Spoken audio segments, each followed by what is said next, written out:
Apakah suami istri boleh melakukan oral seks? Sebab ada beberapa pendapat Ustadz yang memperbolehkan sepanjang tidak menelan air mazi. Yang saya tahu memang boleh, tidak ada masalah. Karena larangan Nabi SAW adalah meletakkan kemaluan di dubur, gitu kan? Itu haram mutlak. Nanti akan kita bahas, itu ada di dosa besar yang keberapa tadi. Itu ada bahasan sendiri. Masalah itu nanti insya Allah kita akan jelaskan panjang lebar adab seksual dalam Islam. Tapi Allahu a'lam Rabu keberapa. Jadi biar penasaran, gitu kan? Nanti akan kita bahas insya Allah itu. Kemudian tidak boleh meletakkan kemaluan di kemaluan pada saat haid dan nifas. Tapi selain itu dibolehkan istimta' namanya. Onani bagi laki-laki haram kalau dia lakukan sendiri. Tapi kalau istri lakukan boleh, nggak ada masalah, gitu kan? Itu pun masalah najisnya madhi. Madhi itu istilah cairan yang keluar karena terangsang. Ada madhi itu keluar kalau capek. Ada mani keluar kalau ya orang klimaks, gitu kan? Kalau madhi dan madhi itu tidak wajib mandi, cukup dibersihkan kemudian wudhu, gitu kan? Kalau terkena celana dalam maka dicuci. Tapi kalau mani keluar karena klimaks itu nggak boleh mutlak. Sama halnya dengan puasa. Kalau seseorang sampai tumpah madhinya, gitu kan, maka dia tidak batal puasanya. Ini bukan berarti saya bilang Ramadan silakan cumbuan ya.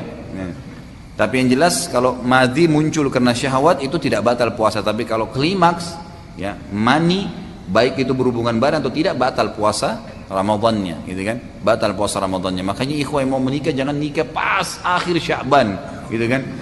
Sehingga besok Ramadan, akhirnya susah nggak bisa berhubungan. Jadi kebanyakan orang nikah itu setelah Lebaran Idul Fitri, bulan Syawal, gitu. Ya, seperti itu boleh saja.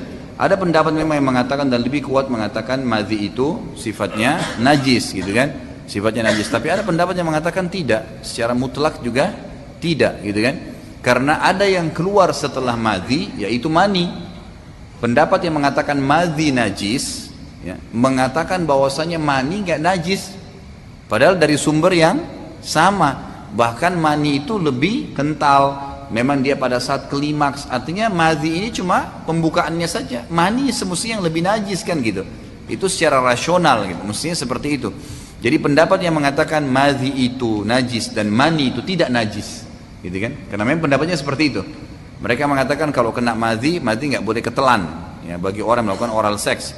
Kemudian kalau mani itu mani tidak najis karena ada hadis Bukhari yang menjelaskan bahwasanya Aisyah radhiyallahu anha pernah mengerik sisa mani di baju Nabi SAW yang sudah kering.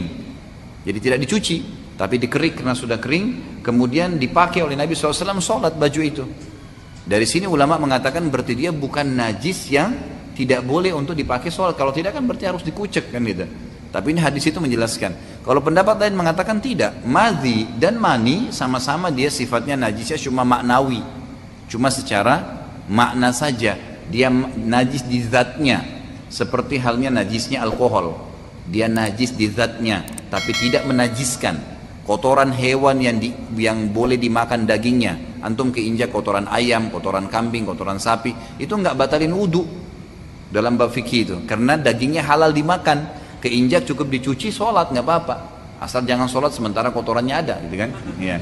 Jadi dibersihin dulu, baru kemudian sholat. Tapi kalau hewan yang tidak boleh dimakan dagingnya, bertaring, kotoran manusia, kotoran harimau, kucing, itu nggak boleh.